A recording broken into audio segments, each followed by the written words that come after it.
Hello friends, welcome to styler বন্ধুরা।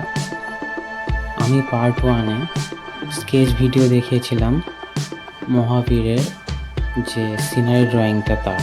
আজকে এই সিনারি ড্রয়িংটায় রং করে দেখাবো তোমাদেরকে। তার জন্য অয়েল পেস্টেল এবং কালার পেন্সিল নিয়ে নেব। কালার পেন্সিল এবং অয়েল পেস্টেল দিয়ে আমি কালার করে দেখাবো এই ছবিগুলো। সিনারি যে ছবিগুলো আমি আঁকিয়েছিলাম সেগুলোকে স্কেচ, সেটা আজকে কালার করে দেখাবো। সো বন্ধুরা, ভিডিওটা স্কিপ না করে সম্পূর্ণ দেখতে থাকো। আর চ্যানেলে যারা নতুন আছে অবশ্যই চ্যানেলটা সাবস্ক্রাইব করে রেখো এই রকম ভিডিও আরও পেতে, এবং কমেন্ট করে জানিয়ে তোমাদের মতামত। শেয়ার করতে ভুলো না, অবশ্যই শেয়ার করে দিও বন্ধুদের। আর প্লিজ একটা লাইক করে দিও, লাইক করে আমার পাশে থেকো। তো বন্ধুরা, চলো স্টেপ বাই স্টেপ রঙগুলো কীভাবে কী করছি তোমরা ফলো করতে থাকো।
মহাবীর সিনারি ড্রয়িং পার্ট 2 এর কালার ভিডিও আমি তোমাদেরকে আজকে সম্পূর্ণ রং করে দেখালাম। সো বন্ধুরা, আমাদের রং করা প্রায় কমপ্লিট। আশা করছি ভিডিওটা তোমাদের অবশ্যই ভালো লাগবে। আজ এই পর্যন্তই, আবার দেখা হবে নেক্সট ভিডিওতে।